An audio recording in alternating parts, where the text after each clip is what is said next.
Está um dia lindíssimo para vos falar, para vos falar daquilo que é a minha praia, a mecânica. Qual escolher, um ou dois cilindros? E nos dois cilindros, qual tipo de dois cilindros? Qual o melhor, entre aspas, o melhor para cada coisa, para cada uso? Vamos fazer alguns programas sobre princípios de mecânica e funcionamento das nossas motos. E estejam atentos, depois genérico.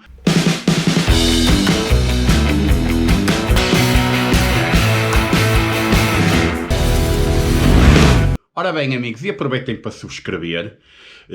Subscrevam o canal para serem avisados dos próximos vídeos sobre isto, se têm interesse. E eu agradeço, é assim que o canal cresce.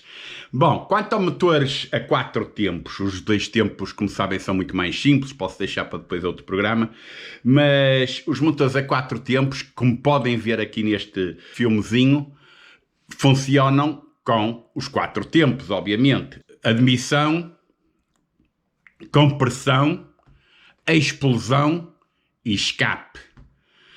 Ora, aqui vemos a admissão, meia volta na cambota, compressão, a outra meia, a explosão, isto é, faísca da vela, expansão, portanto, explosão e expansão, e agora escape, ou seja, o pistão volta a subir, já na segunda volta, 720 graus que deu a cambota numa explosão. Isto por cilindro. Hein? Não esquecer que depois, no multicilindro, conforme os ângulos dos mansais, isto é, conforme onde as bielas ligam na cambota, e nisto estamos a falar biela-cambota, a transformação do movimento vai e vem do pistão, ou dos pistões, em movimento rotativo. Nos multicilindros, claro que as explosões vão-se alternando por cilindros e não significam 720 graus, isto é, 2 voltas à cambota, 2 rotações ao motor por cada faísca de vela.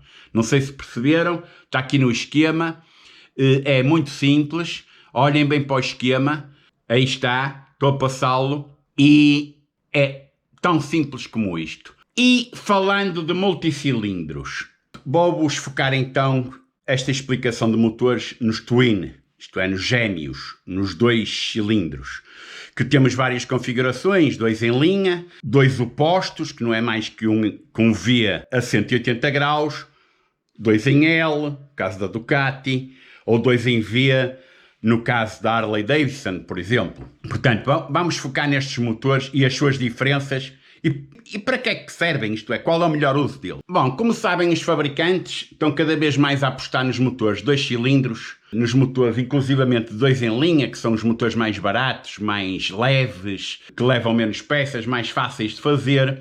É o caso, por exemplo, da CB500 da Honda, ou da NC 750, que não é mais que metade do motor do carro, do Honda 1500. Portanto, partiram o motor e pegaram 2 cilindros e é o motor da NC. E cada vez mais temos oferta nesta gama de motores, dos 2 cilindros. Dentro dos 2 cilindros, digamos, em linha, temos 3 tipos fundamentais de configuração em termos de movimento de pistões cambota. Temos o 360 graus, em que os 2 pistões sobem ao mesmo tempo e descem ao mesmo tempo. No entanto, enquanto um está a fazer a explosão, o outro está a fazer o escape. E já vou explicar como é que isto funciona. Temos os 180 graus, um pistão para cima, o outro para baixo, vejam aqui no esquema. Há diferente tempo de explosão conforme a volta da cambota, do anterior. E temos agora o mais usual, que os orientais mais usam e que também começa a ser usado em quase todas as marcas, que é o 270 graus, que, portanto, as bielas vão ligar à cambota por um diferencial de 90 graus, isto é, uma aqui e outra aqui, nas mancais, e estes motores funcionam a 270 graus. Por exemplo, no 360 graus, os 2 pistões para cima, os 2 pistões para baixo, temos que cada faísca se dá a 360 graus, ou seja, a uma volta da cambota. Isto significa que a faísca alterna e entre um cilindro e outro. o que dá uma faísca em cada 360 graus. Perguntam vocês, então tem o dobro da potência de um motor de igual cilindrada só com cilindro. Porque há duas faíscas, há duas explosões, há duas tomadas de força em cada volta, enquanto num cilindro é de 2 em 2 voltas, como disse no início. Não há o dobro da potência. Não há o dobro da potência porque cada cilindro tem metade da cilindrada que o monocilindro equivalente de igual cilindrada. Portanto, não sei se estão a perceber concretamente o que eu estou a dizer. Se tem metade da cilindrada, terá, termos grosseiros, não falemos bem assim tão direto, metade da força, metade da potência que vai transmitir pela sua explosão, pela sua energia, à cambota. Há diferenças de potência, pode haver diferenças de potência, mas a potência é baseada praticamente na cilindrada. Quanto mais cilindrada, mais potência. E quanto mais rotação, obviamente, também mais potência. Mas vamos ver, nenhum motor de 500 cm3 vai atingir 1000 cavalos. É isso, talvez um motor de 5000 cm3 o consiga fazer, ou de 3000. Vejam aqueles motores de barco que têm 50.000 cavalos, a cilindrada que precisam ter. Claro que há outros fatores eletrónica, tamanho das válvulas, árvores de cames, mecânica, injeção, turbo. Há uma série de fatores que fará aumentar ou diminuir a potência do motor dentro das mesmas cilindradas. E agora o tal motor de 270 graus, de 90 graus de diferença nos mancais da biela. É o mais usado, é o motor que está a ser mais usado, é o motor oriental, digamos, é o motor com origem no Japão, nas máquinas japonesas.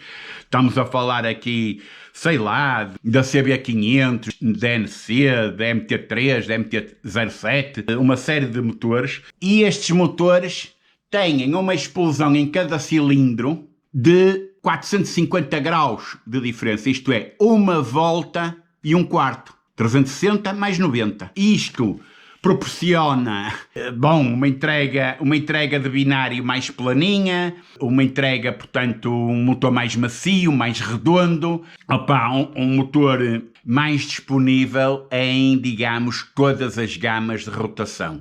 Ou seja, um motor que tem baixas, médias e relativamente altas. Não muito altas, atenção.